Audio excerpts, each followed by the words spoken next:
To I news. నేను సోనియా.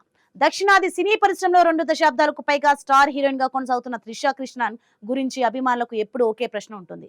ఇంతటి stardom, అందం, విజయాలు ఉన్నా త్రిష ఇప్పటికీ ఎందుకు పెళ్లి చేసుకోలేదు? ఆమె జీవితంలో జరిగిన ప్రేమ కథలు, విఫలమైన నిశ్చితార్థం, కెరీర్ కోసం చేసిన త్యాగాలు ఏంటి?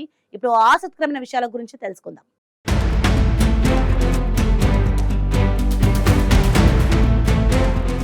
త్రిష కృష్ణన్ 1983 మే 4న చెన్నైలో జన్మించింది. చిన్నప్పటి నుంచి ఆమె లక్ష్యం హీరోయిన్ కావడం కాదు, క్రిమినల్ సైకలాజిస్ట్ కావాలని కలలు కనేది. అయితే 1999లో మిస్ చెన్నై కిరీటం గెలుచుకోవడంతో ఆమె జీవితం పూర్తిగా మారిపోయింది. మోడలింగ్ నుంచి సినిమాలోకి అడుగుపెట్టి స్టార్ హీరోయిన్ గా ఎదిగింది. తెలుగులో వర్షం, నువ్వొస్తానంటే నేనొద్దంటానా, అతడు వంటి చిత్రాలు, తమిళంలో గిల్లీ, 96, పొన్నియిన్ సెల్వన్, లియో వంటి సినిమాలు త్రిషను సౌత్ ఇండియాలో టాప్ హీరోయిన్ గా నిలబెట్టాయి. 2 దశాబ్దాల తర్వాత కూడా ఆమె క్రేజ్ ఏమాత్రం తగ్గలేదు. వ్యక్తిగత జీవితానికి వస్తే త్రిష పేరు ఒకప్పుడు హీరో రానా దగ్గుబాటితో బాగా వినిపించింది. ఇద్దరూ కొంతకాలం రిలేషన్షిప్ లో ఉన్నారని వార్తలు వచ్చాయి.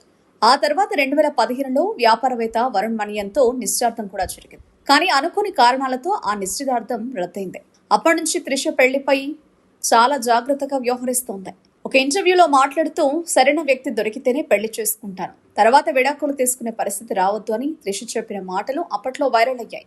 అందుకే పెళ్లి విషయంలో తొందరపడడం లేదని ఆమె స్పష్టం చేసింది. ఇటీవలి కాలంలో హీరో విజయ్తో త్రిష పేరు తరచూ వార్తలు నిలిచింది.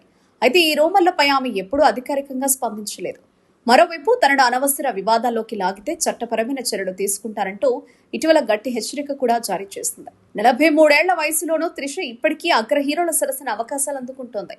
ప్రస్తుతం చిరంజీవితో విశ్వంభర, భారీ ప్రాజెక్టులపై ఆమె ఆశలు పెట్టుకుంది. అలాగే డిజిటల్ రంగంలో కూడా తన ప్రస్థానాన్ని కొనసాగిస్తోంది. ప్రేమలో ఎదురు దెబ్బలు తగిలినా, పెళ్లి విషయంలో ఎన్నో ఊహాగానాలు వచ్చినా త్రిష మాత్రం తన వ్యక్తిగత జీవితాన్ని గోప్యంగానే ఉంచుతూ కెరియర్ పైనే దృష్టి పెడుతోంది. అందుకే 2 దశాబ్దాల తర్వాత కూడా ఆమె సౌత్ ఇండియన్ క్వీన్ గా కొనసాగుతోంది.